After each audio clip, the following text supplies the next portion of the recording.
Hello guys, welcome to my channel. I hope आप अच्छे होंगे। आज हम देखेंगे सी ब्रीज़ और लैंड ब्रीज़ क्या होती हैं। तो उसके लिए सबसे पहले हमें पता होना चाहिए कि स्पेसिफिक हीट कैपेसिटी क्या होती है। तो स्पेसिफिक हीट कैपेसिटी क्या होती है? The specific heat capacity of substance is the amount of energy required to raise the temperature of 1 kg of the substance by 1 degree Celsius.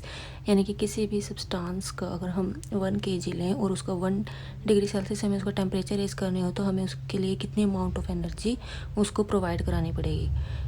या हम ऐसे समझ सकते हैं कि अगर हम दो सब्सटेंस लें और दोनों का ही 1 kg लें और उनका हमें टेम्परेचर 1 डिग्री सेल्सियस से राइज़ करना है तो उसके लिए हमें उनकी एनर्जी जो है अलग अलग प्रोवाइड करानी पड़ेगी उन्हें।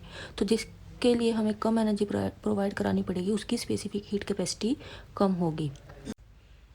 स्पेसिफिक हीट कैपेसिटी जो है लैंड की वो कम होती है एज़ कम्पेयर टू द सी। यानी कि अगर हम उन दोनों को सेम ही टेम्परेचर प्रोवाइड कराएं और अगर हम देखें तो उसके हिसाब से हम देखेंगे कि जो लैंड का जो टेम्परेचर है वो जल्दी राइज करेगा कम ही टेम्परेचर में। तो जो स्पेसिफिक हीट कैपेसिटी है लैंड की वो कम होती है। तो सबसे पहले देखेंगे सी ब्रीज। सी ब्रीज यानी कि जो सी से लैंड की तरफ चलेंगी। ये जो होती है ये दिन के टाइम पे होती है, यानी कि जब सन होगा। ये कंसीडर करो ये यहाँ पे लैंड है, ये है लैंड और इसके साइड में ये है सी। तो दिन के टाइम पे क्या होगा, स्पेसिफिक हीट कैपेसिटी लैंड की कम होने की वजह से इसका टेम्परेचर ज़्यादा राइज कर जाएगा। तो यहाँ पे नीचे जो एयर होगी वो ज़्यादा गर्म होगी एज़ कम्पेयर टू द सी। तो गर्म होने की वजह से क्या होगा, वहाँ पे थर्मल एक्सपेंशन की वजह से वो जो है उसका यहाँ पे एक लो प्रेशर क्रिएट हो जाएगा। उस लो प्रेशर की वजह से उसके बाद बोयेंसी के प्रिंसिपल की वजह से वो क्या होगा, जो हॉट एयर है वो ऊपर की तरफ मूव करेगी।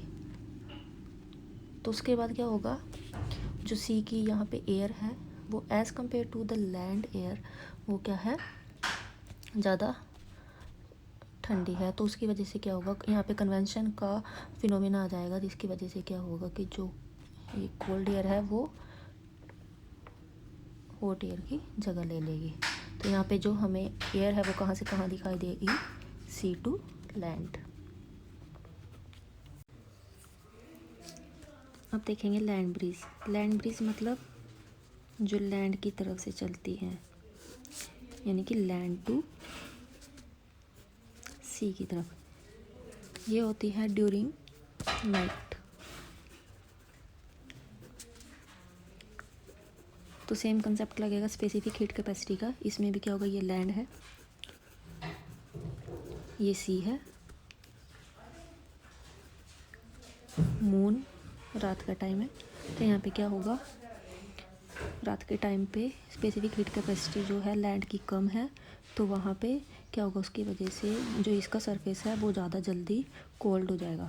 तो उसकी वजह से क्या होगा, अब ये ज़्यादा जल्दी ठंडा होगा तो ये गर्म रह जाएगा। तो यहाँ पे गर्म होने की वजह से क्या होगा, वही सेम कंसेप्ट लगेगा। यहाँ पे लो प्रेशर क्रिएट हो जाएगा और एयर जो है ऊपर की तरफ मूव करेगी। तो उस एयर की जगह लेने के लिए क्या करेगी, जो लैंड की है एयर वो उसकी जगह ले लेंगे। तो यहाँ पे क्या होगा कि जो एयर है वो कहाँ से कहाँ फ्लो करेगी, लैंड टू सी की तरफ।